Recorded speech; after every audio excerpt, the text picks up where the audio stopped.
네, 안녕하세요. 유튜브 그로스 리서치 초대석에 오늘 또 다시 한번 이창환 부장님 모셨습니다. 어서 오세요. 네, 안녕하세요. 네, 2차 전지 할 이야기가 많아요. 최근에 너무 핫하게 수급도 움직임도 너무 좋은데 일단 제일 축하할 만한 점은 이제 LG 에너지 솔루션이 네. 어닝 서프라이즈를 또 기록을 했습니다.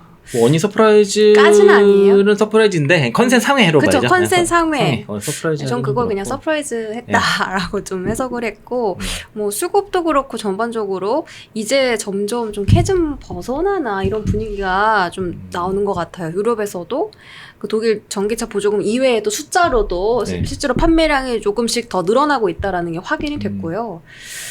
앞으로 이제 좀 캐즘을 벗어나는 반전의 시기가 시작되는지 한번 여쭤볼게요. 그러니까 편의상 캐즘이라는 표현을 쓰고 있지만은 싫어하시잖아요, 그 단어. 알고 있습니다. 네, 근데 이제 쓰고는 있습니다. 이제 그 네. 편의상 쓰고는 있는데 이제 그 성장 둔화 뭐 이렇게 지금 일시적 둔화 이렇게 좀 바꿔서 봐야 될 것 얘기할게요. 같고. 네.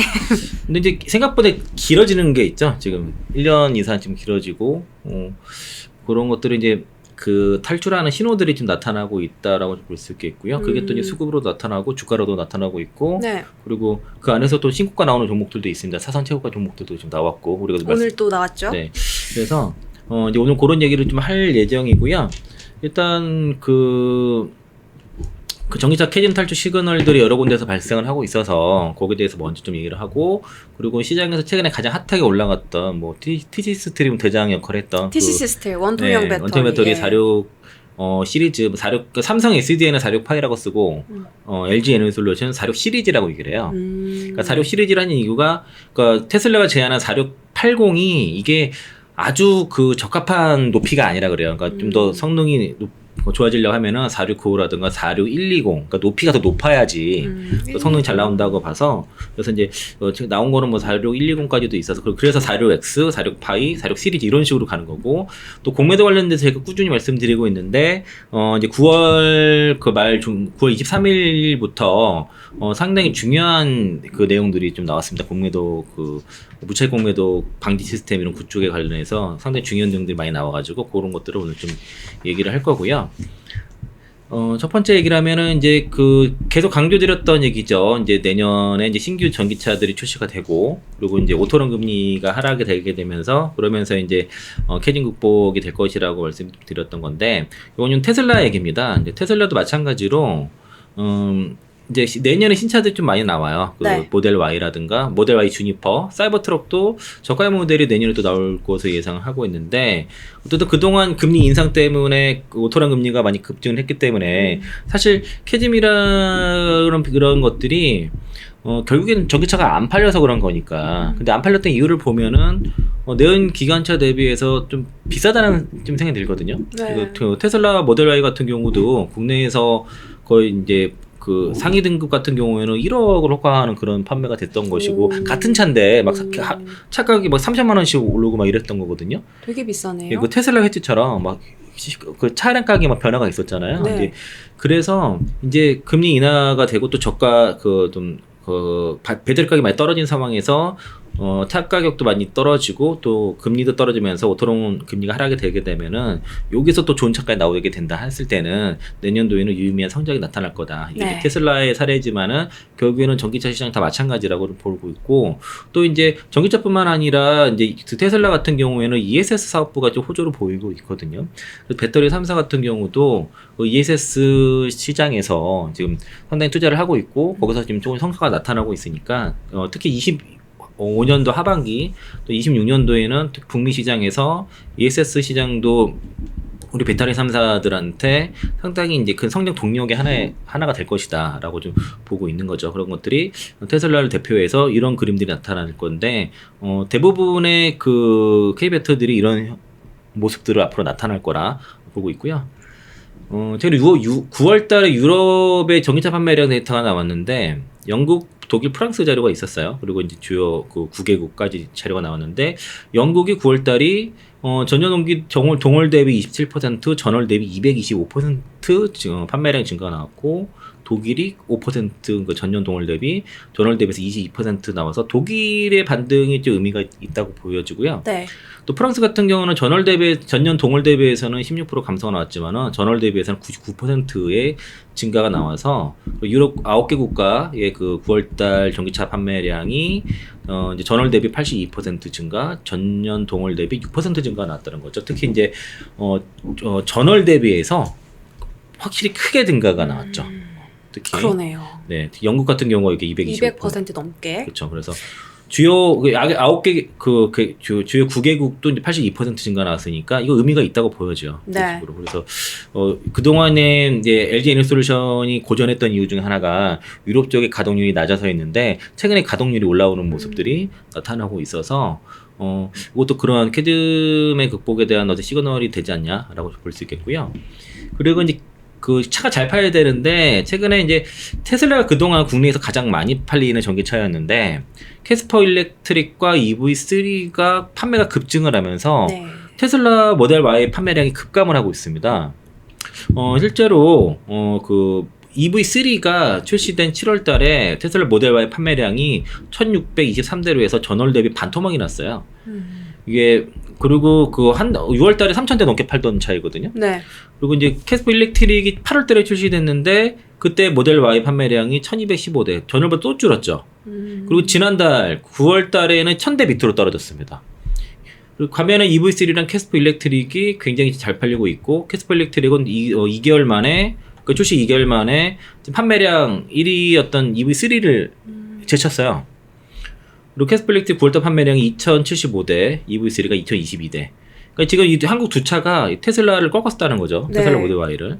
그러니까 이거 어쨌든 이런 이유들은 아무래도 이제 국내 K 배터리를 장착을 했고 또 가성비도 좋고 네. 동급 대비해서도 가격도 저렴하고 가성비가 좋은 차들이 나왔다는 것이고 EV3가 3천만 원대거든요. 그리고 그러다 보니까 또 1회 충전 시 이제 위 모델은 이제 501km까지 주행 거리가 좀 나오고 동급 대비해서는 가장 좋은 것 같아요. 최근에 EV3가 이 GMP냐 아니냐 막 논란이 많았는데 이 GMP가 좀 맞다고 보여지고요. 네. 그리고 이런 플랫폼이라는 거는 차대를 포함하지 않아요. 그리고 이제 그 회사에서 정하는 거 고유의 권한이기 때문에 회사에서 맞다는 거라고 이렇게 보시면 되겠고 논란은 좀 불편한 것 같은데 최근에 논란이 있었던 것 같고요. 그리고 이제 이 회생제동이 있게 되면은 이게 충전이 또 자동으로 되거든요. 네. 그러니까 이제 우리가 이제 그 회생제동이라는 게 이제 브레이크를 밟게 되면은 이제 그 뒤로도 이제 돌면서 그게 같이 이제 충전이 같이 또 되면서 주행거리가 늘어나는 그런 상태이고 그리고 그 캐스퍼 일렉트릭과 이제 그 EV3 같은 경우도 그 차 동급 대비해서도 안에 실내 공간이 넓은 그런 특징이 있고 그리고 아무래도 인천 그 청라 벤츠 EQ 사제 사고가 결국에는 이제 그 국산차 인기 그 K 배터리를 선호하는 그런 그 모습들이 이제 나타났고 특히 중국산 배터리 기피 현상이 나타나서 테슬라의 그 모델 Y가 그 중국 그 CATL 그 배터리, 그러니까 LF 배터리를 장착을 했기 때문에 여기에 대한 이제 선호 현상이 떨어지고 있다라고 볼 수 있겠고요. 결국에는 이런 이제 그 일시적인 수요 정체 현상에서도 이렇게 잘 팔리는 차들이 있기 때문에 당분간 제가 전에도 말씀드린 것처럼 EV3랑 캐스퍼 일렉트릭이 향후 동급 차량 중에서는 네. 2-3년간 따라올 차가 없다라고 오. 말씀을 좀 여러 차례 말씀드렸는데 외제차랑 비교해도요. 네, 그래서 아마 이 차들을 읽을 만한 차들은 당분간은 좀 쉽지 않을 것 같고 네. 그리고 비아디가 그 차량 이제 그 등록 국내 출시되도록 이제 출시 나올 거라고 하는데 얘네 그 EV3랑 그리고 캐스퍼 일렉트릭과 경쟁을 해야 되고요. 특히 EV3랑 경쟁을 해야 돼요. 그 차가. 요즘 잘 나가는. 네, 비아디 같은 경우에는 그래서 국내 와도 쉽지 않을 것 같다라고 말씀드리겠습니다. 비아드가 또 유럽에서도 판매량이 떨어졌다 하더라고요. 네, 그 8월 달에 지금 그 지난번에 이제 7월 달 데이터를 보고선 8월 달 좀 봐야 된다고 말씀드렸는데 그 8월 달도 급감을 한 상태고 이게 이제 그 유럽에서 이제 상계 관세 부과를 공시가 했기 때문에 그렇죠. 당분간 좀 그 안에서도 이제 관세를 무릅쓰고선 버틸 수 있는 기업들 외에는 대부분 좀 쉽지 않을 거라고 좀 생각이 들고 반대적으로 그렇게 되면은 뭐 현대기아차라든가 K배터리의 수혜가 되겠죠. 네. 이런 것도 그리고 LG 에너솔루션이 그 에너지 순환 비즈니스로 확장 비전을 발표를 했는데, 그 에너지로 세상을 깨우다라는 주제로 발표를 했어요. 그래서 28년까지 매출 2배 성장하고, 그리고 그 IRA 세액공제를 빼고도 그 EBITDA 그 마진 10% 중반을 달성하겠다라고 했고요. 또 이제 ESS라든가 UAM 등의 그 비전기차 사업 확대를 해서 포트폴리오 균형을 맞추겠다는 것들과, 그리고 이제 고전한 미드니케, LFP, 46 시리즈 등의 이제 제품과 고급 포트폴리오 다양화하겠다라고 했고, 그리고 이제 그 배터리 관련 이제 서비스 사업도 하겠다고 한 거고요. 그리고 이제 건식 전극이라든가 전고체 배터리 등의 차세대 전지도 기술 개발을 강화하겠다라고 좀 얘기를 해서 핵심 가치에 대해서도 얘기를 했습니다. 요거 이제 요 내용들이 나왔던 거는 삼성전자와 달리 LG 에너지솔루션은 어쨌든 지금은 캐닝 구간이 있지만은 앞으로의 그 전기차 시장에, 특히 배터리 시장의 성장에 대해서 자신감이 상당히 표현을 한 거다. 삼성전자가 아니라 SDI죠. 그러니까 삼성전자에 비해서 삼성전자는 반성문을 냈잖아요.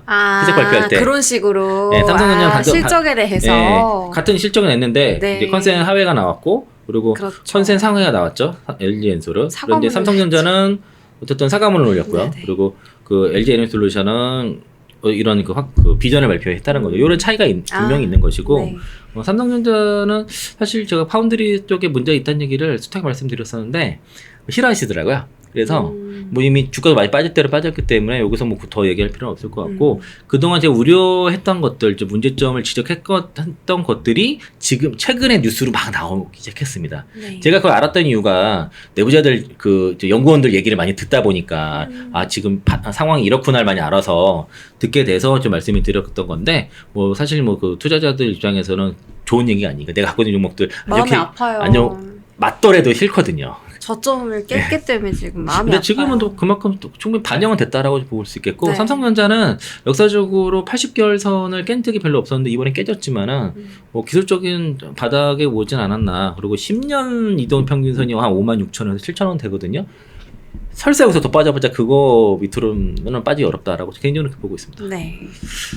그 LG 에너지솔루션이 아까 요 내용 중에서 여기서 4대 여기 이게 4대 전략이에요. 그래서 이거 4대 전략을 4대 중장기 전략을 발표를 했고, 그래서 아까 이제 말씀드린 것처럼 이제 28년까지 이제 23년 대비해서 매출 2배 이상 성장시킨다.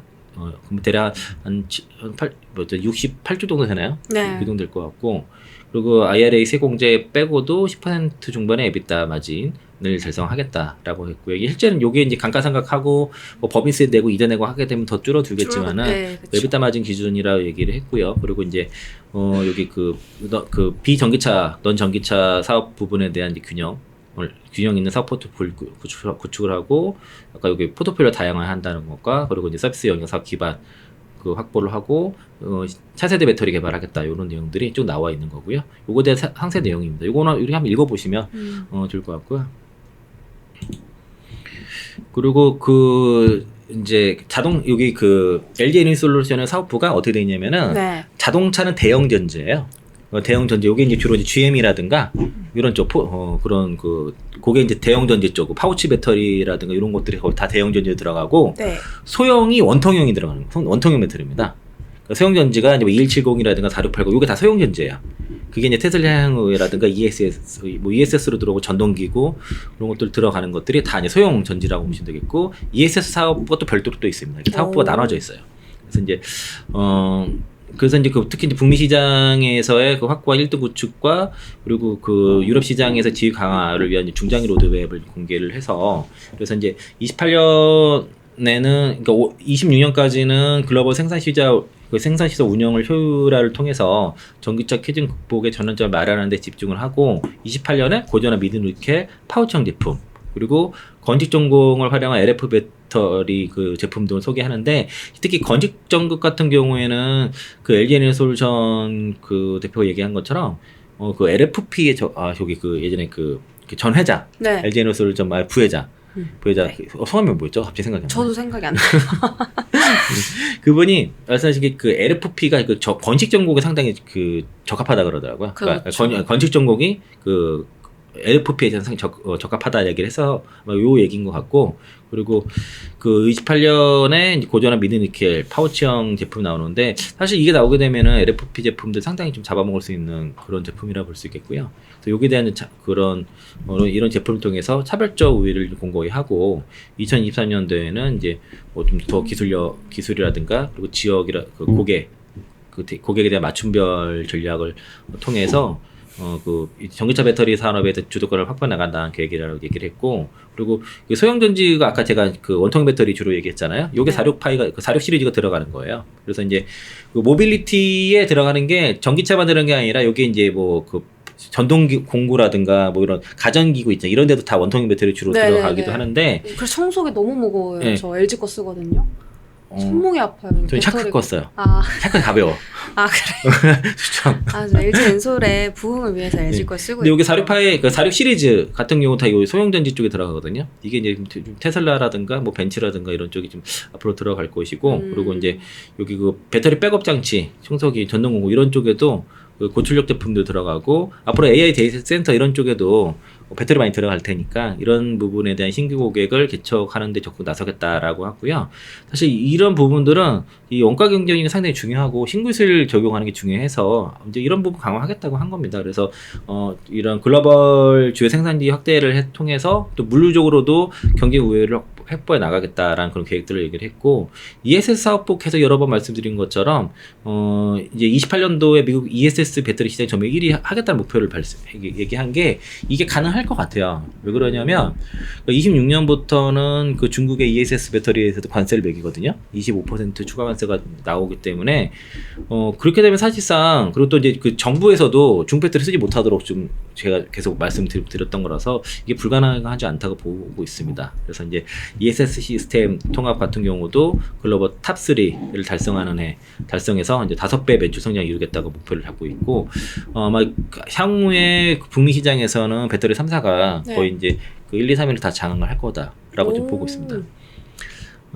특히 이제 내년부터 원래 26년부터 그 ESS 그 배터리를 생산을 할 걸로 예상을 했었는데, 회사 최근에 IR 할 때 25년부터 그 25년 하반기인 것 같아요. 내년이네요. 네, 25년부터 ESS 그 배터리를 본격 생산을 하겠다고 했기 때문에 특히 최근에 여기 그 LG 에너지솔루션 버테크라고 있거든요. 미국 자회사. 여기서 이제 통해서 이제 그 ESS 사업을 본격화할 것으로 보여지고, 그리고 그 LG 에너지솔루션 같은 경우는 처음에는 일단 그 ACM 형태로 먼저 하고 그다음에 LFP 같이 그렇게 들어갈 것 같습니다. 요것도 그 최근에 이제 그 이번에 실적 발표를 하면서 그 영업이익이 4,483억 나왔는데, 이게 이제 시장 컨센서스가 한 3,300억 정도였어요. 이거보다는 상당히 많이 나왔고, 그리고 이번 보니까 이게 보조금 없이도 그 4,438억인데 4,483억 중에서 대부분 이제 그 적자가 127억인가 이 정도 났거든요. 근데 이제 보조금 없이도 흑자 전환 가능하겠구나. 영업수주 177억이네요.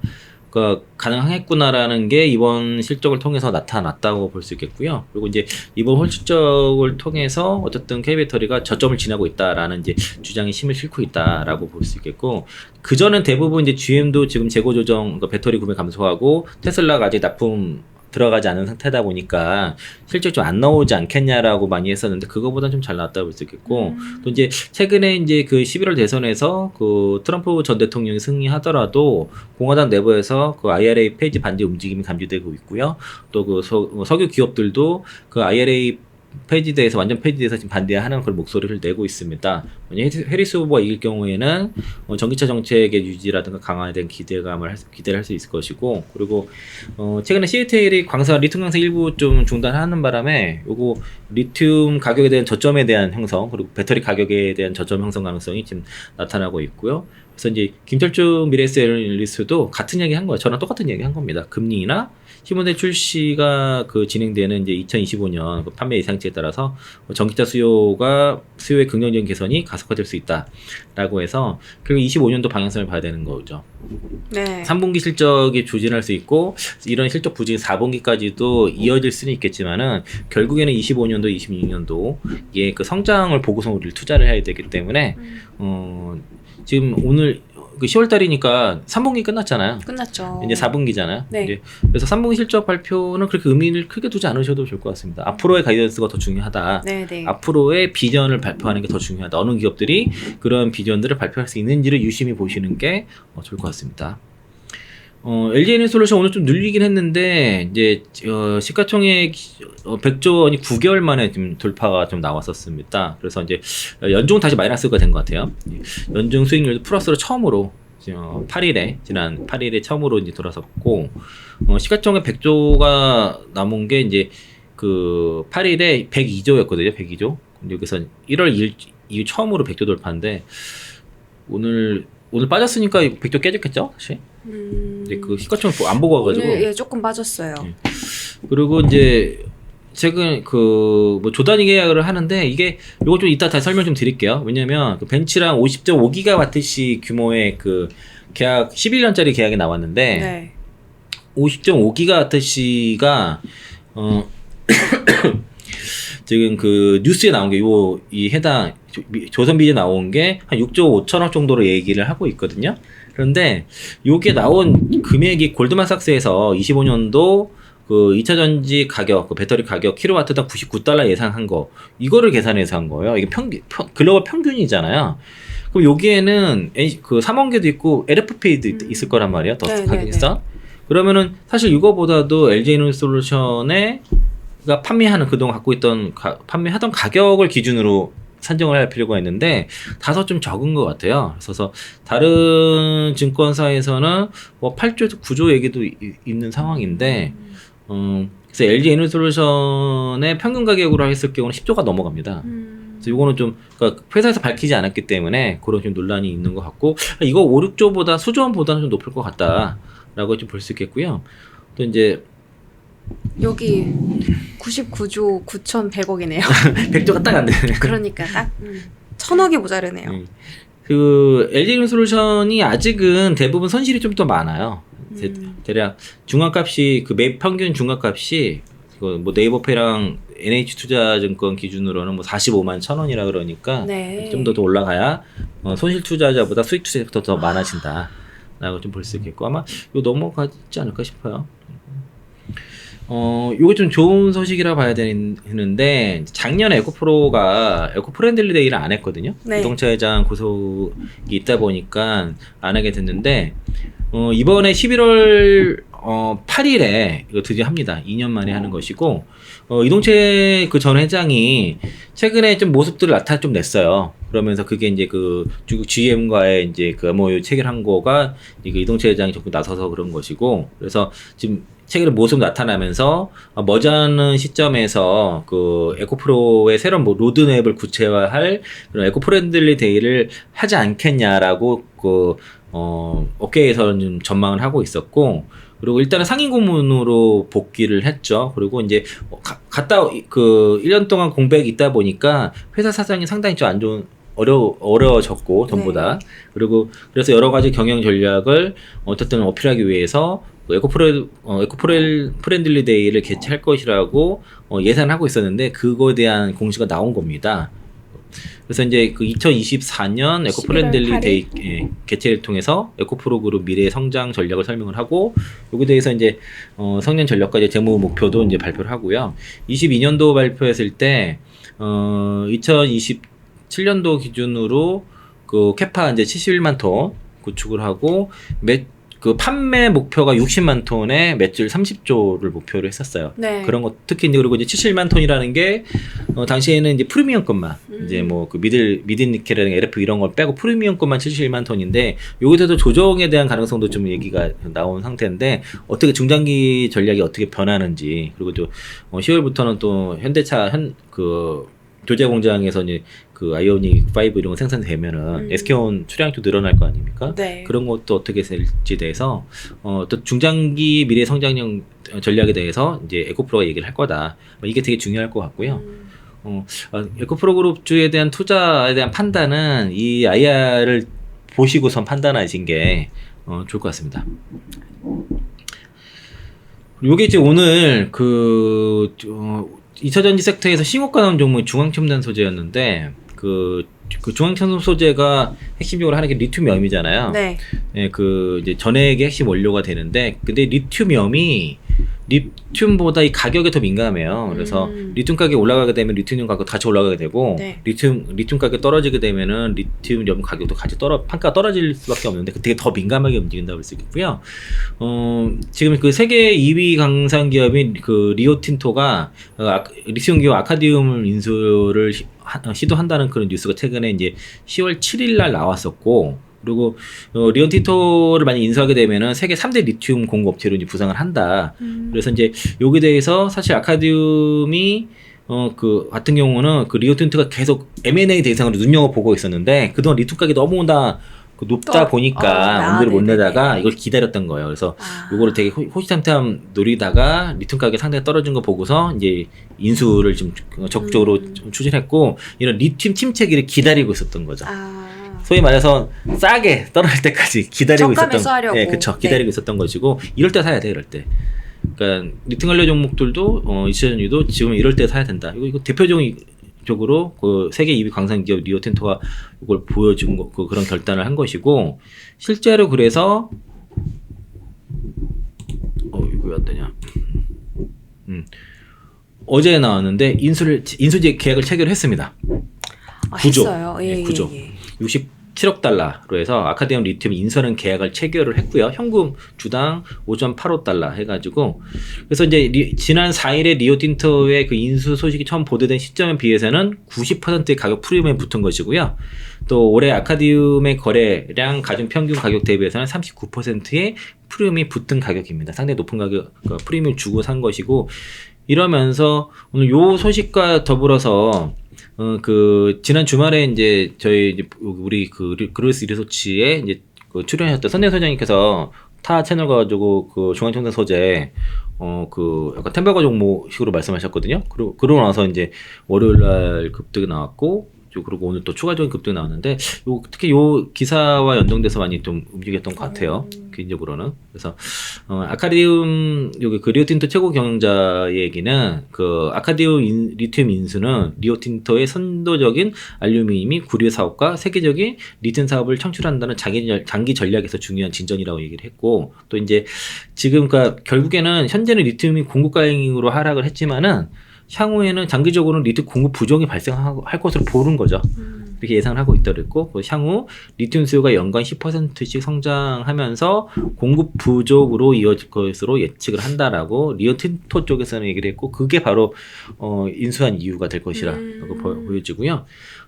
현물 그 리튬 가격이 80% 이상 하락한 상황에서 매력적인 시장 구조와 확립된 관할권에 힘입어 그 장기적으로 시장과 포트폴리오의 상승세가 예견되는 시기에 이루어졌다라고 그런 밝혔고, 이렇게 되면 리오틴토는 지금 알버말이라든가 뭐 그 SKM 포함해서 지금 생산 캐파 기준으로 두 번째입니다. 이렇게 되면요.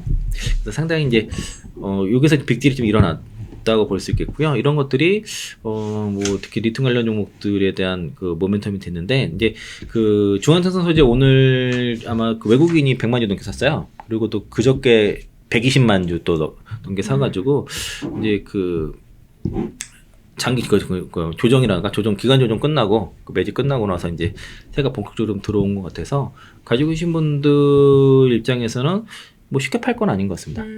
네. 그 나름의 그 밸류를 계산해 보셨을 거 아니에요. 그거 그 계산한 대로 밀고 가셔도 좋을 것 같고, 다만 이제 오늘 그 DMI 플러스가 60을 넘어갔어요. 네. 60이 넘어가게 되면 이건 과열의 신호이기 때문에 여기서 바로 따라 붙는 거는 좀 자제하셔야 될 것 같다라고 말씀드리겠습니다. 그리고 아까 좀 초반에 앵커님께서 말씀하셨던 거, 그리고 이제 그 이유가 이제 중국 전기차에 대해서 상계관세 부과를 확정을 했고요. 그리고 이제 이게 이제 그 기존 수익관세 10%에서 추가되는 거기 때문에 상당히 중국 전기차 업체들한테는 타격이 있을 수밖에 없다. 8월달에 이런 우려 때문에 판매량이 급감을 했는데 앞으로 이게 더 심해질 거다 볼 수 있겠고, 중국 전기차 시장이 고성장 중이지만은 업계가 무려 업체가 160개가 넘습니다. 이 업체들이 대부분 그 비아디라든가 리오토 빼고는 다 적자고, 그리고 아마 이 안에서 상당한 업체들이 지금 나가 떨어질 가능성이 높다라고 볼 수 있겠고요. 그리고 이제 그 중국 판매 비중이 30% 이상으로 높은 그 독일 완성차 업체도 사실 좀 좀 어려워지겠죠, 현재. 근데 중국 안에서도 사실 경쟁이 떨어져가지고 힘든 상황이라고 볼 수 있겠고요. 또 이제 이게 이제 그 기권도 이게 반대 그 찬성으로 치른다 하더라고요. 사실 이제 이 법을 무력화시키려 그러면은 65% 반대가 필요했는데 반대는 22% 정도밖에 안 나와서 그래서 상계간세는 테슬라 7.8%, 비아디 17%, 질이 18.8%, 그 상하이 자동차그룹 35.3% 이렇게 되겠고 그리고 사실 이게 그 협조하지 않는 그러니까 그 외 기본적으로 이렇게 가게 되면은 이게 비아디 이 가격도요 마진 남기기 만만치는 않을 거예요. 이게 아마 이게 그때 이게 18% 정도 됐을 때도 20% 정도 됐을 때도 이게 마진이 안 남는 걸로 계산이 나왔거든요. 그러니까 지금 어떻게 될지 좀 봐야 되겠고 당분간 그래도 자동차 가격은 그대로 이제 전기차 가격 유지할 것으로 보여져서 현대그룹 현대차 그룹의 점유율이 중국 전기차와 그 EU 시장 내에서는 16.1%인데 그러니까 중국 전기차가 EU 시장 내에서 16.1%인데 현대차그룹이 6.8이거든요. 네. 그러면은 이게 상대적으로 올라가지 않을까? 또 동유럽까지 포함하게 되면 중국 전기차가 17.4% 정도 점유율이 있는데 여기는 6.8% 비슷해요. 그러니까 이거는 이제 현대차 그룹이 이렇게 올라갈 수 있는 여력이 좀 있을 것 같아서 아마 최대 수혜는 현대기아차랑 여기에 들어가는 배터리 공급하는 업체들이 되지 않을까라고 좀 보고 있고 우리 정부도 최근에 이제 중국 전기차를 막 들어오다 보니까 보조금 규정들을 되게 그동안 좀 강화를 해왔었거든요. 차등 지급을 했었는데 이게 이제 최근에 다시 또 추가적으로 한 게 에너지 밀도를 추가를 했습니다. 그래서 이제 그런 전기차 보급 대상 평가 규정에서 전기차 상온 1회 충전 거리 기준 상향을 했고 상온 대비 저온 1회 충전 거리 비율도 단계적 상향, 상온 대비 저온 1회 충전 거리 비율, 배터리 에너지 밀도 평가 규정 신설 이런 게 들어갔어요. 전기차 보급 평가 시 처리 기간 개선 등의 이런 전기차 보급 평가 규정들을 발표를 했는데 여기 에너지 밀도가 들어갔다는 게 좀 특이한 거고 특이할 때보다 여기 좀 들어갔고 이렇게 되면은 아무래도 LFP 배터리가 상당히 불리하도록 돼 있어요. 그래서 여기 이 규정에 의해서 앞으로는 전기차 보조금을 받지 못하는 전기차들이 나올 수 있다. 상당히 이제 중국산 배터리 같은 경우가 여기에 상당히 해당될 것 같고 그리고 이 에너지 밀도가 올 초 보조금 개편에 최초에 신설된 항목인데 이 에너지 밀도에 따라서 배터리 효율계수를 산정해서 그동안 차등 지급을 했는데 이거 자체가 문제가 뭐냐면은 전체적인 보조금을 낮추는 문제가 발생했었어요. 전체적으로. 그런 전기차들의 보조금을 낮추는 그런 역할을 했었는데 이게 이제 올 초에 보조금을 적게 지급받더라도 에너지 효율계수 항목에서 제외된 제외 항목에서 그러니까 여기 이걸 못 받더라도 다른 데서 보조금을 받았잖아요. 근데 그게 아예 이제 못 받게 돼요. 이게 적용이 안 되면은 아예 대상이 안 되는 겁니다. 그렇게 되는 거고. 그래서 이제 이 부분들이 대부분 특히 에너지 밀도라든가 저온 이런 부분들은 저온 주행거리 이런 거는 중국 전기차 브랜드들이 좀 통과하기 어려운 항목들입니다. 그러니까 들어와도 비아디 차가 보조금 못 받을 가능성도 높습니다. 그래서 이제 LFP 배터리를 탑재한 전기차들이 충족하기 어려운 특히 저온 주행거리 역시 내년부터 높아질 거라서 머리를 쓴 것 같은데 사실 이거보다 더 강화를 해야 됩니다. 그러니까 대놓고 중국 배터리를 보조금을 주지 못한다 이렇게 되면은 또 무역 분쟁이 되니까 차등 지급 형태로 해가지고 성능이 좋은 배터리만 지급하도록 그렇게 했었는데 좀 더 구체화를 시킨 거고 좀 더 강화를 해야 되지 않을까 좀 보고 있습니다. 그리고 이제 현대기아차가 북미 이제 메가플랜트 아메리카에서 이제 이번 달부터 드디어 가동이 됩니다. 이게 우리 기다렸던 재료이고 원래 가동 시점이 25년도 상반기였는데 6개월 앞당겨서 한 것들은 IRA 세공제 받기 위해서 IRA 보조금 받기 위해서 그랬던 것이고 그리고 이제 올해 이제 연말 초기 생산 일단 10월 달부터 한 다음에 연말부터 본격 생산을 하고 여기 아이오닉 5가 먼저 나오고 나서 그러고 나서 이제 아이오닉 9도 본격 양산이 들어갈 것이고요. 물 한 잔 드세요. 네. 메가플랜트 아메리카에서 생산되는 연간 생산량이 30에서 50만 대 정도. 현대차뿐만 아니라 향후 이제 기아라든가 제네시스 차량도 여기서 생산이 될 겁니다. 그리고 현대차 그룹 메가플랜트 아메리카 여기 외에도 기존의 그 현대기아의 내연기관차 공장들이 있어요. 네. 여기 설비를 개조를 해가지고 전기차 생산 속도를 더 좀 내고 있는 상황이고 또 이제 지난해부터 그 미국의 그 엘라바마주 몽고메리 공장에서 그 제네시스 GV70 전동화 모델도 좀 생산을 하고 있고 또 이제 그 조지아주 그 웨스트 포인트 공장에서도 그 EV9도 이거 생산을 하고 있어서 그러니까 이제 그 신규 전기차 전용 공장뿐만 아니라 이제 기존의 이제 내연기관차에서도 내연기관차 공장에서도 지금 그 전기차 생산을 상당하고 있다. 다만 이제 여기서 지금 일부 하이브리드도 같이 병행 생산을 할 수 있을 것 같긴 한데 비중은 적어요. 네. 그래서 이제 여기 요 표를 보시면은 여기서 이제 그 아이오닉 5랑 아이오닉 9 이게 원래 7에서 9으로 이름이 바뀌었고 그리고 기아 EV9과 이제 그 제네시스 전동화 모델 그 GV9 7 70까지 생산되는 표라고 보시면 되겠고요. 그래서 이제 쭉 오늘 그 앞에 보여드린 것처럼 이제 그 특히 이제 전기차 캐진 극복에 대한 여러 가지 시그널들이 대체로 보면은 판매량이 증가한 것들이 나타나잖아요. 네. 그러니까 그런 것들이 신호라고 지금 일단 판단하시면 좋을 것 같고 이런 것들이 최근에 이제 그 2차전지 쪽 그 종목들이 지금 주가도 반등세로 좀 나타나고 있다라고 볼 수 있겠습니다. 기나긴 터널을 지나서 이제 터널 끝에 네. 점점 더 이제 빛을 좀 받아가는 시기인 것 같고 내년과 이제 내후년에 조금 더 포텐이 좀 터질 것 같은 예감이 듭니다. 네, 또 최근에 2차 전지 섹터 가장 주목을 받았던 게 네. 4680 배터리 오프닝 때도 말씀을 해주셨지만 그 LG 엔솔이 이제 12월부터 양산 들어간다 이 소식이 엄청난 호재로 또 주가에 작용을 했어요. 아마도 테슬라에 납품을 하는 것이 아닐까라는 이야기가 들리고 거기다 벤츠 공급 계약 소식까지 겹 호재가 나타나면서 최근 LG 엔솔이 주가가 강했죠. SK온도 파우치 배터리만 만들다가 이제 원통형 만든다고 네, 하고 맞아요. 이 원통형 배터리 뭐 도금 강판 만드는데 뭐 거기 들어가는 부품 납품하는 곳 밸류 체인이 전부 다 상승했었거든요. 네, 크로스 리서치에서 그거 4680 원통형 배터리 네. 관련 밸류체인 방송 네, 하시더라고요. 그러니까 이게 제조사를 봐야 되는 건지 뭐 밸류 체인을 봐야 되는 건지 어느 쪽에 좀 무게를 두고 보는 게 좋을까요? 전략이요? 기본적으로는 이제 그 수주 나왔던 LG 에너지솔루션이 가장 이렇게 수혜가 되겠지만은 거기에 이제 폼팩터의 변화이기 때문에 네. 그 변화에 이게 가장 수혜가 되는 업체들이 주가 제일 셌죠. 뭐 TT 스틸도 그렇고 동국산업도 그렇고 그쵸. 이제 거기에 이제 알박이 들어가는 뭐 삼화알루미늄, 그 동박이 들어가는 뭐 롯데모터리얼즈부터 해서 조일알미늄도 그리고 그렇고, 동원 네. 시스템즈 이런 종목들 움직였는 것였고요. 장비주로 뭐 PNT, KNS 이런 것들도 움직였죠.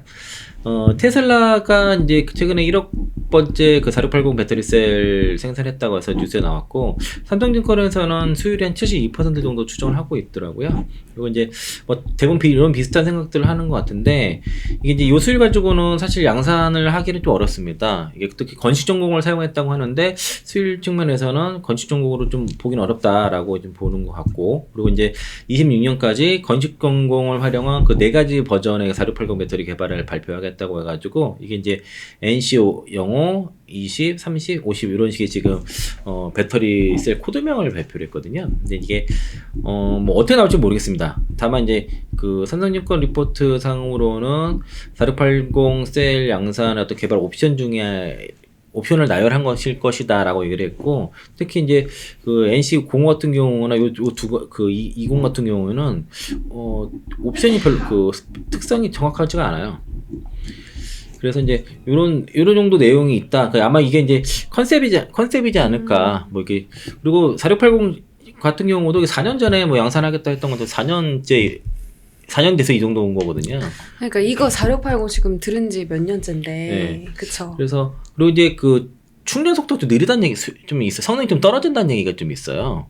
그래서 이게 1억 번째 생산된 게 이게 어느 정도 뭐 이게 A급인지 B급인지도 이거 확실히 알 수는 없다. 다만 이제 이게 탑재는 된 것 같은데 이거 가지고는 그 사이버 트럭에 대해서 충분히 양산할 정도에 대한 양산은 또 아직은 어렵다. 다만 이제 생각보다 테슬라의 그 배터리 기술이 좀 많이 올라온 건 사실이다. 정도로 그렇게 이해하시면 될 것 같고요.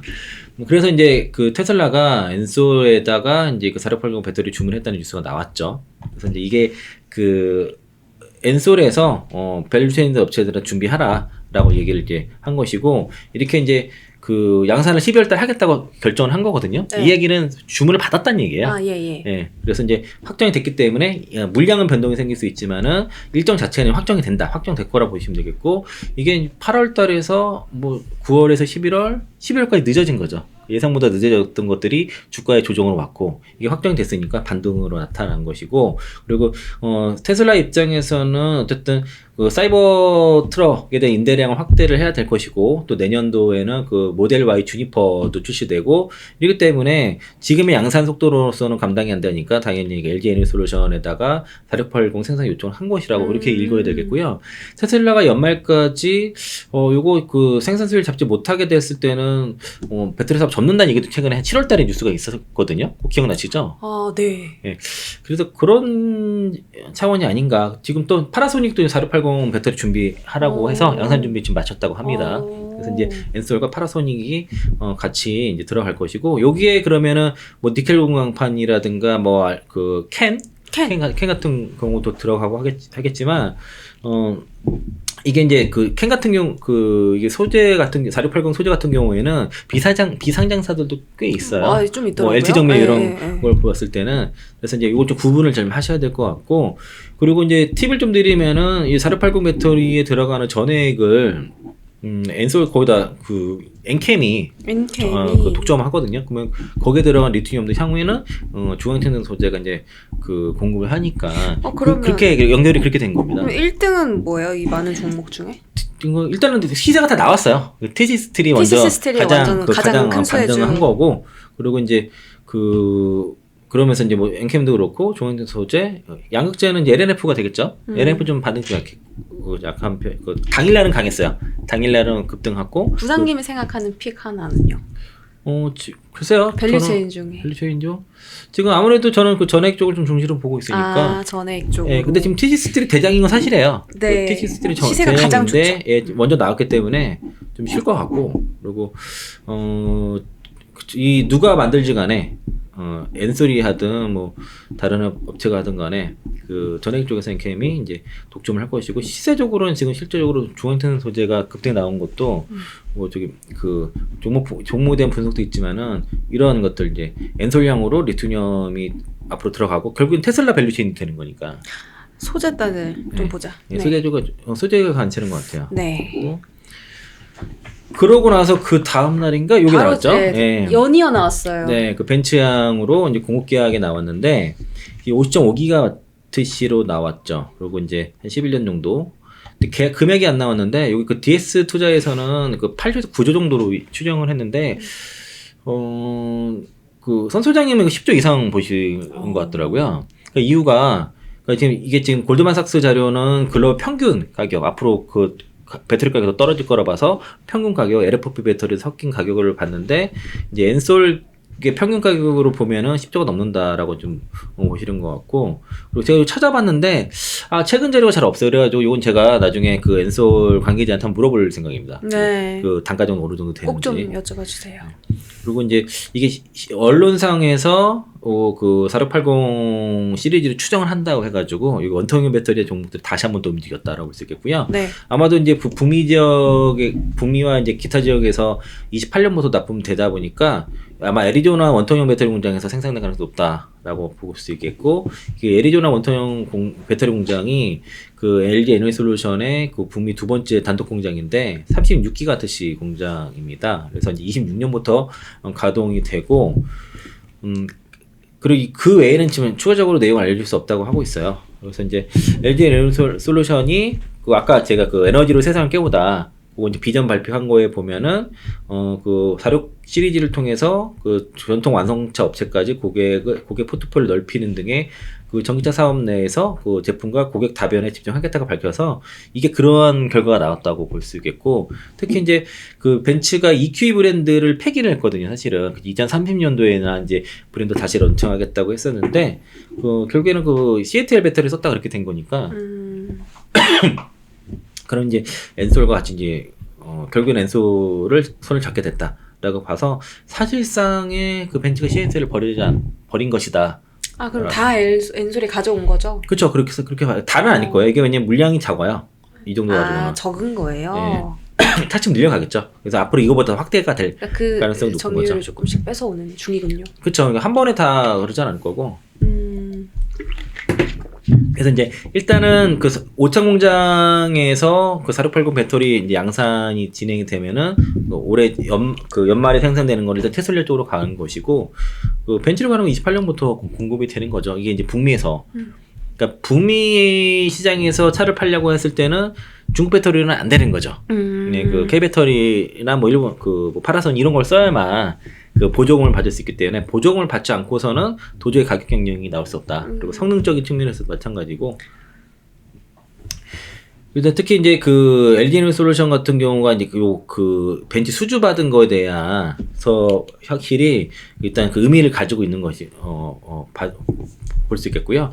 확실히 이제 그 기술의 차별성을 인정받았다라고 봐서 특히 이 4680 배터리, 468 배터리 쪽에서의 주도권을 인솔이 좀 쥐었다 이렇게 볼 수 있겠습니다. 특히 이제 앞으로 이렇게 되면은 이게 장점이 대량 생산해서 이제 생산 단가를 낮출 수 있는 그런 장점이 있고, 그리고 그 원통 배터리는 이게 생산하게 되면은 이게 사실상 이게 그 범용이기 때문에 다른 데서도 쓸 수 있어요. 이 배터리 가지고. 반대 전기차로만 들어가지 않을 수도 있는 그런 상황이고, 그리고 이렇게 되면 이제 어쨌든 배터리 단가를 낮춤으로써 전기차 판가도 내려가게 되니까 그러면서 판매도 올라가는 그런 형태고, 이 분야에서 LG 에너솔루션이 가장 앞서고 있는 상황이죠. 네. SDI라든가 그리고 SK온보다도 가장 지금 빨리 지금 생산을 하고 있고, 이거 잘 되면은 사실상 그 전기차 캐즘 극복하는 상당히 LG 에너솔루션이 역할을 하고 있지 않을까라고 생각이 들고요. 최근에 이스즈 모터스라든가 르노와도 LFP 배터리 공급 계약이 최근에 있었고, 벤츠 이렇게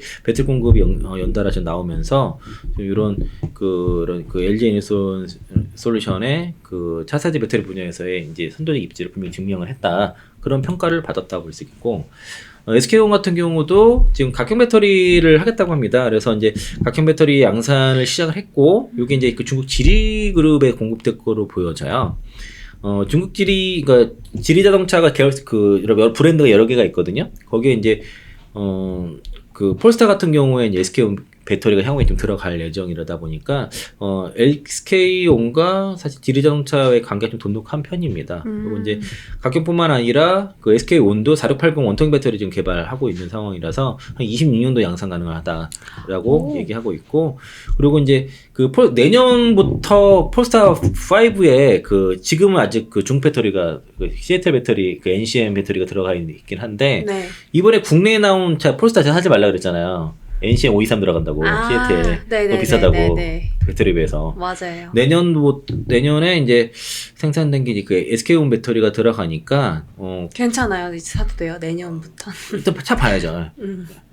가성비 좋은 거. 웬만하면 현대기차 사세요. 가격을 좀 봐야 되네. 네. 전기차 현대기차가 좋을 것 같아요. 웬만해서. 그리고 제가 전에도 말씀드린 것처럼 난 그랜저 전기차가 좀 나왔으면 좋겠어요. 근데 일부러 안 만드는 것 같아요. 그러니까요. 왜냐면 하이브리드 하도 잘 팔리니까 굳이 만들고 싶지 않을 수도 있습니다. 현대차 입장에서는.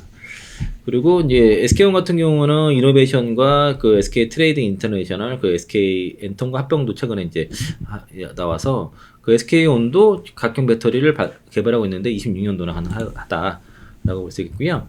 그 배터리 3사가 지금 그 원통 배터리 개발을 하고 있는데, LG 에너솔은 일단 가장 빨리 안정성 높고 열 전이 현상도 관리되면서 지금 가장 빠르게 지금 활용하고 있고, 가장 오래됐어요.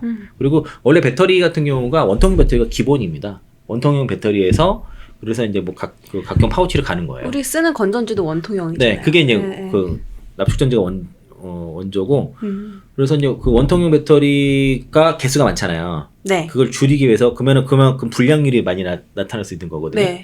줄이기 위해서 각형이 나온 거고, 각형도 개수가 있잖아요. 그러니까 더 줄이기 위해서 파우치가 나온 거거든요.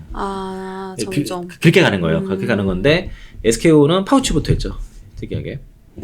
그래서 이제 SK온도 지금 원통형 배터리 개발 중인데, 아직은 이제 구체적인 아까 26년도라 얘기를 했지만 정확한 시제품도 아직 나오지 않은 상태고, 양산계약도 아직 나온 상태는 아닙니다. 일단 26년을 목표를 하고 있는 상황인데 일단 각형을 좀 먼저 가는 것 같고요. 삼성 SDI도 사실 원통형을 먼저 했어요. 그래서 원통형 쪽에서의 강점을 가지고 있는 상황이고요. 46파이 원통형 배터리 여기 그 라인업을 최근에 공개를 했죠.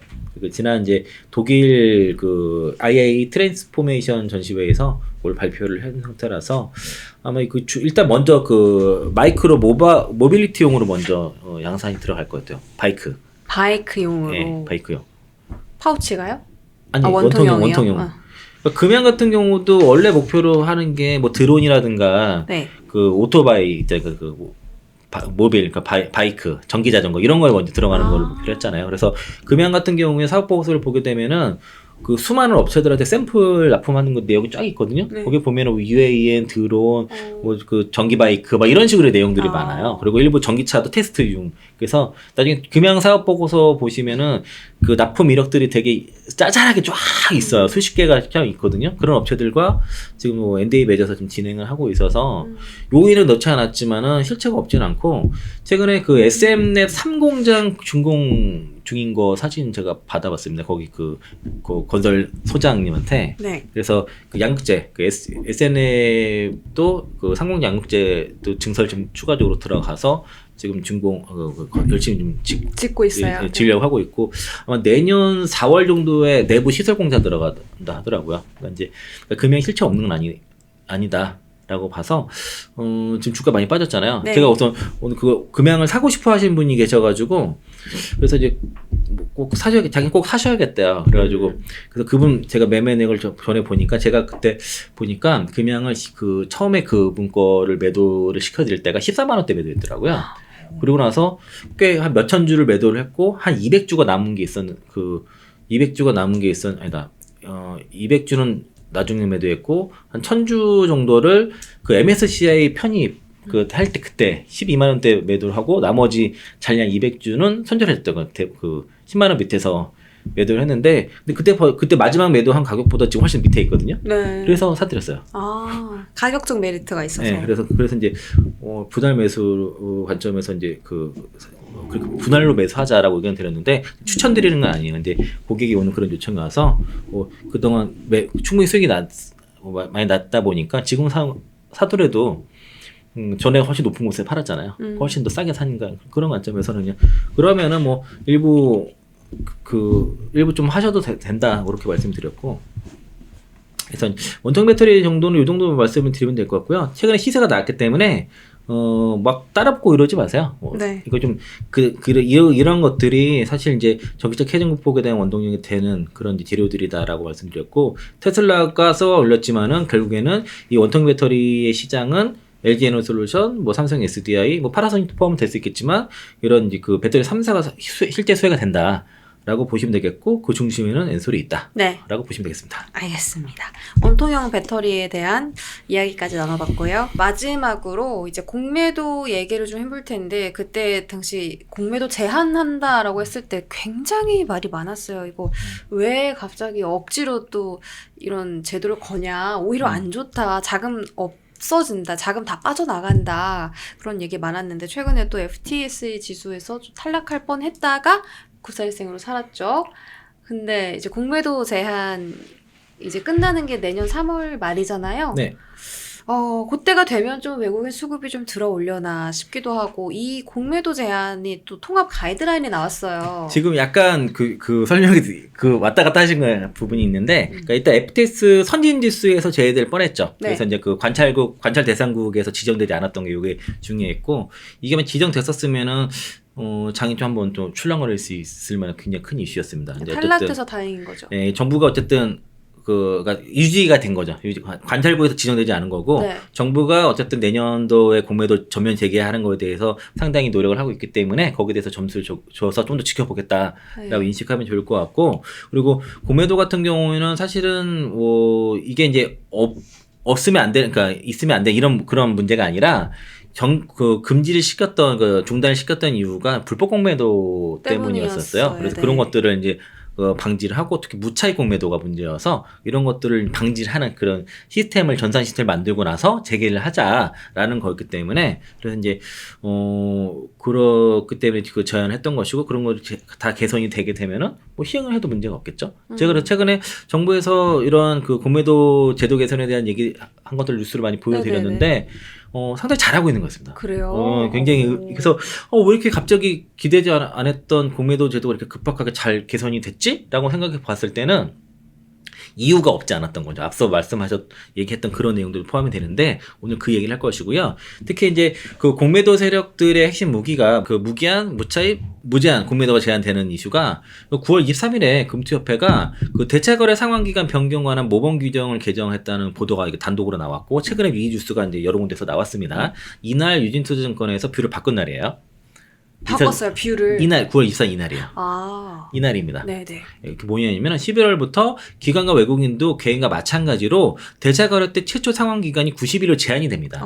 이게 내년 3월 31일부터 이럴 줄 알았는데 11월부터 바로 들어가는 거예요. 확 땡겼네요. 네. 이렇게 되게 되면은 지금 그 MM이라든가 LP 또 제한이 걸리는 겁니다. 그러면 11월부터는 그리고 전체 이제 연장을 포함한 전체 상환 기간도 12개월을 넘길 수 없기 때문에 이때부터는 무기한 공매도가 금지가 돼요. 이게 가장 공매도 세력 때 가장 핵심 무기 공매도 골드만삭스 막 3년 5년씩 막 3년 이상 지금 공매도 포지션 끌고 가고 있지 않습니까? 5년째 끌고 가고 있다고 하는데 그게 없어지는 거죠 이제. 못 하는 거죠. 네. 가장 큰 무기예요 이게. 그 기간 제한이 있다는 게 굉장히 중요한 건데 그게 11월부터 적용이 된다는 게 그러니까 빨라진 거예요. 한 4개월 빨라졌죠. 오, 네. 5개월 빨라졌구나. 5개월. 그죠? 3월 31일이니까. 그렇죠. 그리고 10월 4일에 9월 25일에 이틀 후에 금감원이 무차익 공매도 판단 기준을 담은 토막 가이드라인을 제시를 했습니다. 여기에 대해서 좀 이렇게 설명을 좀 했고요. 그러니까 뭐가 불법 공매도가 뭐냐, 무차익 공매도가 뭐가 기준이냐를 이렇게 문의가 되게 많았대요. 거기에 대해서 자세하게 설명을 쭉 한 겁니다. 이게 그 내용인 거고. 그리고 10월 4일에 한국 예탁결정과 한국 그 증권금융이 공매도 목적 대차거래 상환기간 제한을 위한 업무 규정을 개정하고 중개기간 시스템 개발을 완료를 했습니다. 시스템 개발도 완료했어요. 그러니까 이제 그 규정도 개정을 하고 시스템도 완비를 했기 때문에 그래서 일단 무기한 공매도는 제한이 됐죠. 그리고 이 무차익 공매도를 막기 위한 시스템도 사실 그 기준도 제시를 하고 시스템도 완료가 됐어요. 그렇죠? 사실 이거 진작에 했었어야 되는 거 아닌가요? 그렇죠. 근데 그동안 이제 뭐 그 천문학적인 비용이 든다고 하면서 뭐 미뤘고 계속 그 무관심했거든요. 아무리 개인들이 그 시위하고 떠들어도 무관심하다가 정부가 갑자기 너무 잘하고 있어요. 너무 개정을 완벽하게 하고 있어요. 그래서 그리고 무제한 공매도 같은 경우도 제가 이 얘기도 방송에서 말씀드렸어요. 우리 코너에서 말씀드렸던 게 그 예탁결정과 증권금융이 그 각 기관이 주식 차입할 경우에 공매도 목적인지 여부를 입력하는 메뉴를 신설한다 그랬거든요. 네. 그러니까 그전에는 공매도 목적을 대차 목적을 따로 기입하지 않아가지고 그 공매도 목적으로 한 것과 그렇지 않은 거에 대한 구분이 없다 보니까 막 섞어서 막 하고도 그랬었는데 그러지 못하게 한 겁니다. 네. 우리 방송에서 말씀드렸고 그래서 실제로 불법 공매도를 한 일부 기관이 실시간 거래 도중에 공매도용 대차 정보를 제대로 관리를 못해서 실수를 했다. 그래서 무차익 공매도를 했다고 그렇게 변명을 했어요. 그래가지고 이게 생긴 거예요. 그래가지고 그러면 이제 이 세 가지 무기가 앞으로는 특히 이게 핵심 이거 무기한 공매도 제도 제한이 11월부터는 생긴다. 네. 그리고 무차입도 앞으로 못하게 됐고 3월 31일도 못하게 될 것이고 그리고 무제한도 불가능하다 이제 이렇게 보시면 되겠어요. 이제 아쉬운 거는 담보 비율 105% 그거 하나 빼고는 뭐 근데 그 개인과 똑같이 한다고 하니까 네. 뭐 그런 건데 어쨌든 그거 빼고는 제도가 상당히 잘 개선이 됐다라고 생각해서 그래서 정부랑 금융당국이 이번에 되게 잘했습니다. 근데 왜 이렇게 잘했을까라는 궁금이 좀 들었어요. 좋네요. 네. 정말 그 투자자들을 위해서 그런 것일까? 그 이유도 뒤에 나오나요? 나옵니다. 네. 근데 이거는 이제 공매도 재산 방안이 이렇게 개선된다는 얘기고요. 이제 그 공매도 상환 기간 이제 그 90일 기준 총 1년 담보 비율 105% 또 개인과 기관들 동일하게 하고 처벌 규정을 상당히 강화를 했어요. 그래서 이제 벌금도 올리고 징역도 무기징역까지 가능하게 되고 가중처벌 또 금융거래 임원 선임 제한이라든가 계좌 지급 정지도 도입을 하게 돼서 무채 공모대에 대해서 일괄법계를 하겠다고 했고요. 또 이제 기관 거래소, 기관법인, 증권사별로 해서 이런 전산 시스템 구축들을 다 해야 되고 여기에 대해서 그 공매도에 대한 그 의무 확인 증권사는 해야 되겠고 또 기관법인은 이런 그 무채 공매도 방지를 위한 내부 통제를 구축해야 됩니다. 다 의무예요. 그리고 기관 투자자도 매도 주문 사후에 그 전수 점검 다 해야 되고 거래소는 다 해야 되고요.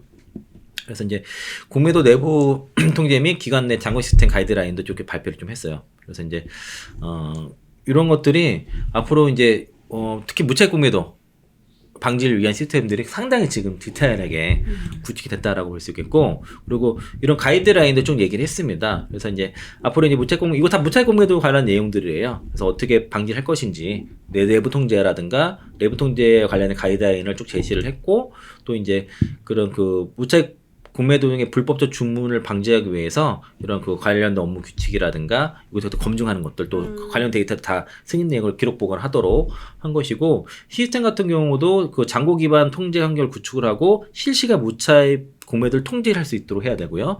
또 이제 잔고 인위 조작 방지 같은 것도 다 해야 됩니다. 앞으로 이게 이렇게 구축이 다 된다고 하면은 무차입 쪽에서는 거의 뭐 90% 이상 거의 상당히 다 막힐 수밖에 없다라고 볼 수 있겠고.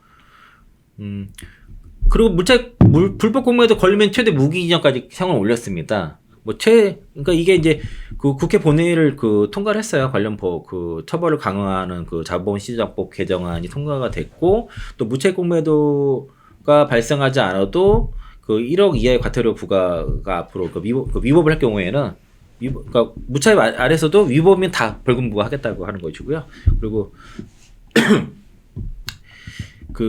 여기 이제 그런 개인 투자자와 그 공매도 대차기간 상환 기간도 법적으로 제한을 했는데 요거 어기면은 또 1억 이하 과태료 대상입니다. 와, 세네요. 그리고 이제 불공정 거래와 불법 공매도 벌금형을 부당 2등에게 3배에서 5배를 4배에서 6배로 상향을 했죠.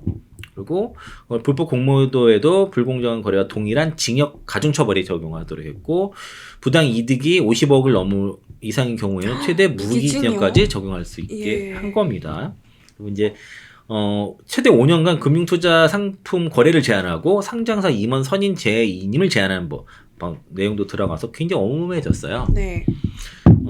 그래서 이제 사실상 무채 공매도는 앞으로 공매도 때문에 주가 빠졌다 이런 핑계들은 그런 얘기는 잘 안 나올 것 같아요. 이렇게 간다고 하면은. 안 그러면은 실제로 처벌을 받겠죠. 네. 이걸 감수하고 할 수 있을까? 한번 보자고요.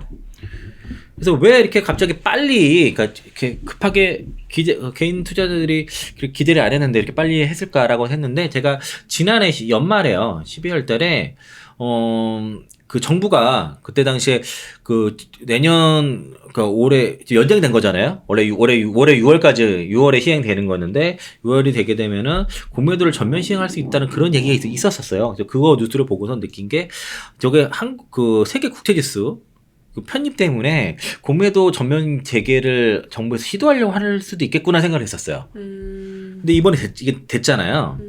네, 그래서 이제 대략 우리나라로 들어온 돈이 한 75조에서 89조 정도 앞으로 된다. 이를 전망이다라고 좀 얘기하고 있어서, 이로 인해서 외국인 투자자들의 투자가 증가를 하고 금리도 안정되고, 특히 투자자 저변 확대라든가 외환 수급 개선, 특히 이게 환율 안정이 되게 중요했던 것 같아요. 네. 이게 국제지수 편입이 되게 되면서 이게 환율 안정에 상당히 기여를 하고, 우리가 1년 동안 버는 외화를 한 방에 해결한 겁니다. 이게. 네. 그만큼은 그 정도의 자금이에요. 그래서 이제 특히 이런 외환 수급이 계산된다고 했을 때는 이게 가장 컸다고 볼 수 있겠고, 또 이제 이로 인해서 그 글로벌 투자자들의 시대를 받으면서 국내 투자도 활성화도 될 것이고, 이거 편입을 위해서 정부가 공매도 전면 재개에 대해서 시도를 할 것인데, 그냥 하면은 반발이 크니까 그러면 무채 공매도에 대해서 굉장히 진심으로 다가가겠구나 생각을 했었거든요. 하더라고요. 또 하나가 아까 우리가 처음에 얘기했던 거 이거예요. FTS 관찰 대상국 지정을 이번에 그렇죠. 피했습니다. 제가 아까 관찰 대상국을 빼먹어가지고 네. 네. 관찰 대상국을 피한 네. 거죠. 그 FTS 러셀 관찰 대상국 지정을 피했습니다. 그래서 15년 말에 사실은 선진지 시장에서 강등될 위기에서 모면했고 우리가 MSCI는 신흥국 지수에 포함이 되어 있지만은 네. FTS에는 선진 시장이 포함이 되어 있거든요. 근데 이제 이게 탈락할 뻔했어요. 강등될 뻔했어요. 하마터면. 근데 이제 이렇게 되면은 만약에 탈락했을 경우는 외국인 자금이 크게 이탈할 수 있는 우려가 있었지만은 그 정부가 계획대로 내년 3월달에 공매도를 재개하겠다라고 한 것들을 일단 좀 지켜보겠다 한 것이고 이게 꼭 해야 돼요. 차질없이 돼야 돼요. 정부 우리 입장에서는. 이거 왜 3월 31일 날 하게 되냐면은 그 내년도에 그 FTS 러셀의 그 다음 정례 시장 분류 시점이 4월 8일입니다. 아, 그 3월 31일에 재개를 하는 거고 그게 월요일이기도 해요. 그러니까 네. 3월 달에 해야 그 4월 사실 1일 그러니까 3월 30일이니까 사실상 4월 1일에 하는 거 마찬가지잖아요. 해야 되는 게 이게 4월 8일 예정되어 있거든요. 이전에 시행해야 돼요. 안 그러면은 우리 탈락할 그 선진 시장에서 코앞에서 일주일 네. 전에 해버리네요. 그게 그 날짜가 괜히 된 게 아니에요. 네. 그래서 이제 일단 그 실제로 FTS 러셀은 그 공매도 금지는 내년 3월 30일까지 연장됐다. 금융위는 공매도 불법 거래에 대해 더 가혹한 처벌을 도입하고 한국거래소가 관련 시스템을 구축할 것을 예고했다며 한국 정부의 노력에 대해서 언급을 했다는 겁니다. 실제로 이게 영향을 준 거예요. 정부가 이렇게 하겠다고 한 것들. 그래서 이제 이런 일단 지금 이번에 관찰 대상국에 올리지 않은 것도 공매도 재개에 대해서 정부의 의지를 일단 지켜보겠다라는 그런 뜻이고 사실 이 공매도를 그 한시적 공매도 금지 조치에 대해서 FTS가 경고를 보냈습니다. 특히 서한으로 왔어요. 그러니까 그걸 받은 우리 그 정부 입장에서는 당연히 지금 공매도를 전면 재개를 빨리 서둘러야 되는데 네. 그냥 할 수는 그냥 할 수 없고. 없으니까 지금 제도 개선을 빨리 한 가이드라인을, 거예요. 굉장히 예. 진심으로 했어요. 그래서 그래서 음. 저는 처음에는 정부가 정말 그 개인 투자자를 위해서 하는 것일까라는 거 그러기에는 그동안 너무 안 하고 있었는데 왜 이렇게 갑자기 잘 됐지? 왜 이렇게 빨리 됐지? 뭐가 이상하잖아요. 그러면서 작년에 맞아 내가 그거 어저께 그래서 이게 편입된 걸 보고서 작년에 이 얘기를 했었는데 생각하고서 또 보니까 맞아 이거겠구나라고 생각을 한 겁니다. 그래서 네. 이제 세계 그 국제지수 편입의 목적도 있었고 특히 그 FTS의 관찰 대상국 지정을 피하기 위해서 아이고 피해서 진짜 다행이네요. 맞아요. 이것 때문인 거라 보여지고요. 지금 이제 공매도 그 코스피랑 코스닥 공매도 잔고 좀 보유 현황 좀 체크를 해 보면은 2차 전지가 많아요. 네 지금 이제 그 10월 4일 기준이고요. 포스코 퓨처엠이 있고 LG에너지솔루션, 포스코홀딩스, LNF, SKC가 있어요. 그리고 이제 바이오도 있죠. 셀트리온, SK하이닉스, 삼성전자, 삼성바이오로직스 이렇게 다 있는데 보면 포스코 퓨처엠이 압도적으로 많죠. 6,571억. 그리고 LG에너지솔루션도 6,000억이 넘고 포스코홀딩스가 1,400억이 넘어갔고요. LNF 974억, SKC도 900억 정도 있는데 지금 여기 보면은 요 두 종목이 다 2차 전지죠. 네. 상위 있는 거. 코스닥은 에코프로비엠. 그러네요. 예, 두 형제. 에코프로비엠이 두 개 합치면은 거의 1조 2천억 정도 넘죠. 두 종목. 에코프로 HN까지 가기에는 요 에코프로 그룹 요 세 종목의 공매도 잔고가 1조 4천억이 나와요. 그리고 엔캠도 있습니다. 엔캠 있는데 바이오도 많습니다. HLB, 알테오젠, 삼성전지약, 셀트리온 제약, 휴젤, 오스코텍까지. 예. 이거 많죠. 그리고 이제 엄청 많네요. 게임이랑 로봇 정도 있는데 이걸 다시 정리를 해보면은 이렇게 보면 어렵잖아요. 이걸 정리를 해봤습니다. 그래서 이제 2차 전지 종목별 그 공매도 순보유 잔고를 보면은 10월 4일 기준으로 봤을 때 아까 정의한 거고요. 에코프로비엠 그 7,324억, 포스코퓨처엠 6,571억, LG에너지솔루션 6,196억, 에코프로 4,884억 이렇게 쭉 있죠. 근데 요새 밑줄 친 게 뭐냐면은 제가 9월 26일까지 통계를 낸 게 있었는데 9월 26일 기준보다도 올라간 걸 제가 밑줄을 쳐놓은 거예요. 그래서 이제 에코프로비엠은 공매도 보유 잔고가 늘었습니다. 최근에. 그러니까 9월 26일까지는 줄다가 늘었어요. 그리고 공매도 비중도 올라갔고 포스코퓨처엠도 공매도 그 보유 잔고가 올라갔습니다. 비중도 올라가고 그리고 금액은 이거는 밑줄 안 친 건 떨어진 거고 에코프로도 보유 잔고가 그 공매도 순보유 잔고가 올라갔습니다. 수량이 올라갔고 비중도 올라가고 포스코홀딩스가 공매도가 갑자기 좀 늘었어요. 금액도 많이 올라갔고 그리고 LNF도 보유 잔고가 갑자기 그러니까 조정 받은 거고요. 그리고 에코프로 HN이 이게 좀 늘었어요. 그리고 200억 정도 나와 있는데 보시면은 에코프로뱅크 포스코퓨처엠 에코프로가 거의 3% 중반에서 4% 그 시가총액 대비해서 공매도 잔고 비중이 이 정도 되고 그리고 LNF, 에코프로, HN이 2% 정도. 나머지 이제 LG에너솔루션, 포스코홀딩스, 엔캠은 1% 미만인데 요 정도가 정상이에요. 네. 공매도 잔고가 있는 게 1% 미만 있는 게 이렇게 있는 것들이 비정상입니다. 많은 거예요 이렇게 되면. 그러니까 1% 미만으로 있는 게 보통 통상적인 거거든요. 네. 그러니까 이게 잔고 자체는 많지만은 시가총액 대비해서는 이게 정상적인 잔고라고 보시면 돼요. 근데 이제 에코프로 BM, 포스코 피챔, LNF 다 양극재죠. 그리고 에코프로까지 포함해서 그리고 에코프로 HN 이렇게 된 것들은 시가총액 대비해서 다도 공매도 잔고가 좀 많다라고 좀 보시면 되겠고 그게 여기 보셔도 그 많다고 특히 여기 다른 것들이 셀트리온, SK하이닉스, 삼성전자 보면 다 1% 미만이잖아요. 네. 이게 보시면 다 1% 미만인데 1% 이상 되는 것들이 다 2차전지죠. 네. 코스닥도 HLB 좀 많은 편이에요. 그리고 이제 1% 내외 정도 있는 게 정상인데 보면은 요거 노란색 친 것도 LCAB도 많은 편이지만은 에코프로 BM, 에코프로 HN, 그러니까 에코프로 그룹 중 3명, 그 에코프로 머티 빼고 에코프로 머티는 코스피죠. 여기가 많아요.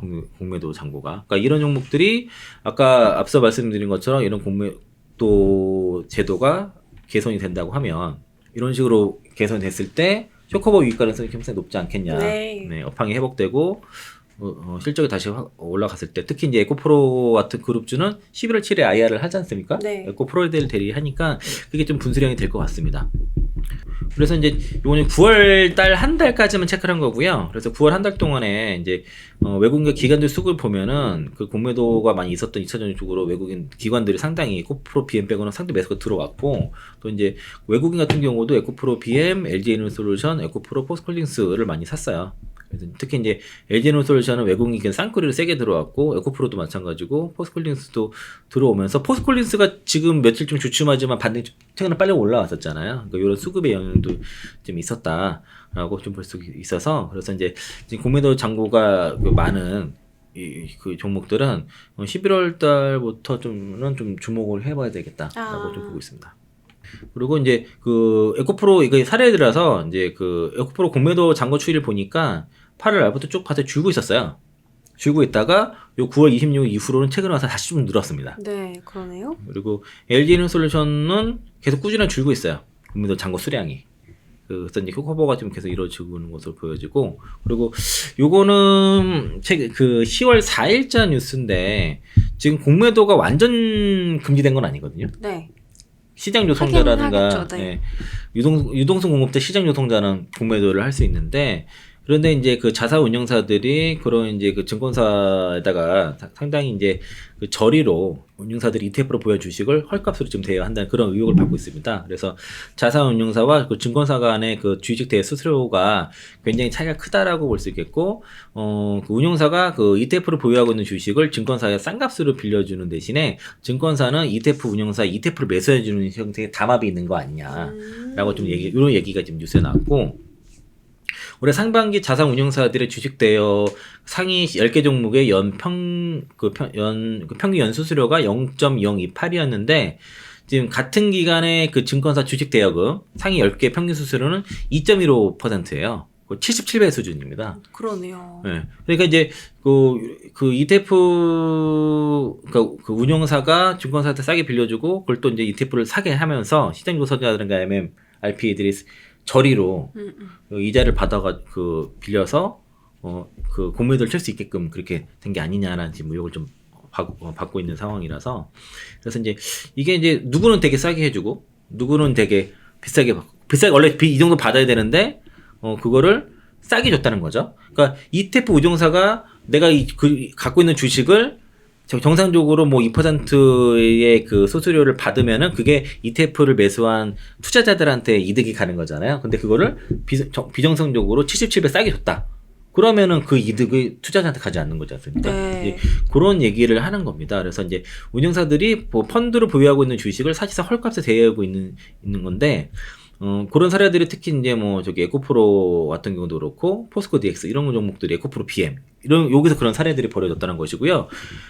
에코프로 BM 같은 경우도 그 대여 수수료가 0.035%였는데 증권사 평균 수수료는 1.31. 에코프로 같은 경우도 운용사보다 66배 높았고 포스코 DX는 199배 차이 났다는 거예요. 이게 좀 심하다는 거였고 그래서 이제 이게 다 ETF 운용사가 다 수익으로 올릴 수 있는 그런 ETF 순 자산인데도 이거를 그렇게 하지 않았다. 투자자 몫으로 돌리지 않았다고 그런 얘기를 하는 것이라서 그래서 이제 이게 왜 그런지를 봐야 되니까 그간 업계에서는 그 자산 운용사가 ETF를 보유하고 있는 주식을 증권사 싼 값에 빌려주는 대신에 증권사는 운용사 ETF를 매수해주는 식의 담합이 있었다는 의혹이 있어 왔는데 그게 이제 신규 ETF를 상장하기 위해서는 최소 70억 원은 이제 판매를 해야 되는데 이거를 싸게 주식 대를 해줌으로써 그 증권사들이 LP를 참여해가지고 신규 ETF를 매수해주는 형태로 그 담합이 이루어진 게 아니냐고 이제 의혹이 있는 겁니다 현재.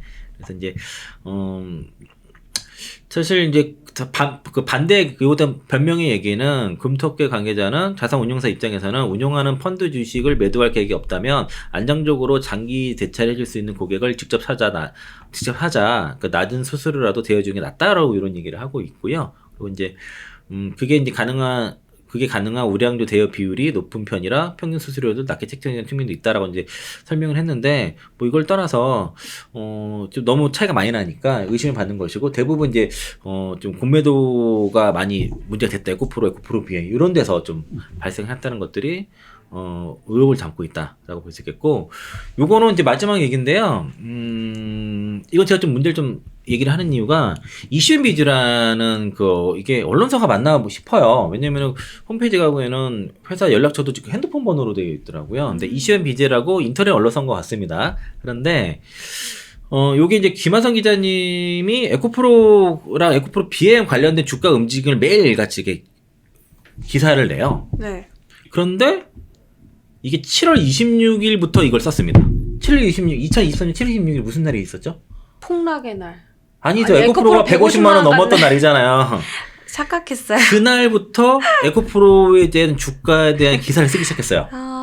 그날부터 썼는데 문제는 그부터 이제 에코프로랑 에코프로 BM의 주가 움직임과 초전지체 관련주를 연계해서 기사 제목을 썼습니다. 그걸 오늘도 매일같이 그러고 있어요. 오늘도요? 매일, 네. 23년 7월 26일부터 오늘까지 매일. 제가 글씨가 잘 안 보여서 지금 보고 있는데. 보시면 에코프로, 보시면 이게 날짜 보면 7월 28일도 있고 한데. 그럼 안 좋게 썼네요, 제목을. 예, 이거 7월 26일이죠. 황제주 네. 에코프로 장중 150만원 돌파 후 급락세, 에코프로 BM도 급등 후 하락, 롤러코스터 이렇게 썼죠. 그리고 이제 7월 20일 다음날 황제주 에코프로 주가 롤러코스터 2차 전주 거품 붕괴 경고 등 해서 27일 공매도 금지 썼고, 이게 매일 반복이 됐어요. 그러다가, 9월 달부터 보면은, 초전지 관련주 5장 하락세, 에코프로 주가도 약세. 초전지 관련주 계속 이렇게 썼죠. 초전지 관련주랑 에코프로 주가를 같이 계속 타이틀을 달았단 말이에요. 최근에도 보면 똑같아요. 에코프로 비해 장 초반 주가 약세, 초전지 관련주 어쩌고저쩌고. 꾸준하시네요. 이게 매일 이렇게 나오고 있어요. 매일. 약간 그냥 이거 문제 있지 않나요? 어그로 아니에요? 그냥 뭔가 사람들을 클릭하게 만들려고 자극적으로 쓰는 이게 초전지 관련 종목들이 어떤 종목이라고 봐야 되냐면은 소위 말해서 이거 거품이라고 봐야 가능성이 높잖아요. 그렇죠? 세력주 이런 뭐 걸로. 작전주로 그러니까 일단 거품이라 초전지는 실자가 이렇게 있다고 보지 않잖아요. 지금은요. 그쵸. 그리고 완전히 꿈에. 그래서 그렇게 이게 뭐냐면 어떤 일이 이렇게 길에 쌓이면 어떻게 되냐면은 에코프로 BM이 이런 초전지와 같이 이렇게 하면서 연상작용이 일어나는 거죠. 에코프로 BM이 거품주, 작전주 이런 연산작용을 일으키는 그런 걸 반복을 하는 거예요. 근데 이거는 좀 이거 이슈앤비즈는 여기에 대해서 이거 멈춰야 된다고 보고 있습니다. 좀 자제를 하셔야 될 것 같고요.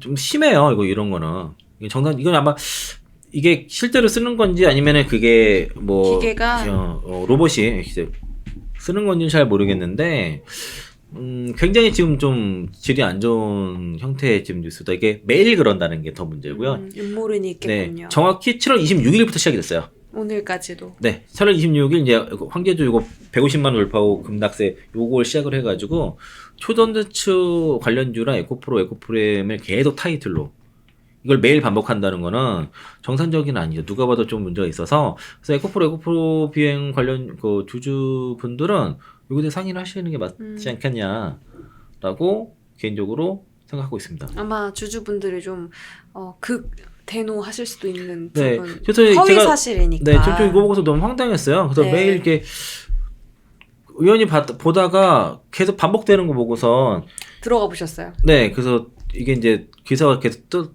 뜨길래 검색해 보니까 매일같이 설마 했는데 제가 그래서 이거 처음에 이게 이런 기사를 보고서 혹시 7월 26일부터 이걸 썼는가? 라고 봤죠.